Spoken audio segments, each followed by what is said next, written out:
আসসালামু আলাইকুম এভরিওয়ান। আমি জাকিয়া। আমি স্বপ্ন দেখি নিজের পায়ে দাঁড়ানোর। লাইফগুড আমাকে সেই পথ দেখাচ্ছে। যদি আপনিও চান নিজের ইনকাম শুরু করতে, তাহলে 1 মিনিট শুনুন, সব ক্লিয়ার হবে ইনশাআল্লাহ। দেখুন, আমি শুরু করেছি, কিন্তু আমার অনলাইন ইনকাম দেখে আমি সাহস পেয়েছি। লাইফগুড একটা ডিজিটাল মার্কেটিং প্ল্যাটফর্ম।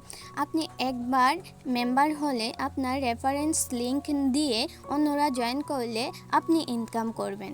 যত বড় টিম হবে, তত বেশি ইনকাম হবে ইনশাআল্লাহ। যদি আপনি আমাকে আমার স্বপ্নে সাহস দিতে চান, তাহলে আমার টিমে জয়েন করুন। আপনার জন্য থাকবে সঠিক গাইডলাইন, সাপোর্ট আর আমার দোয়া ইনশাআল্লাহ। যদি আপনি এখনই কাজ শুরু করতে চান, তাহলে আমার স্ক্রিনে দেওয়া হোয়াটসঅ্যাপ নাম্বারে যোগাযোগ করুন। ধন্যবাদ।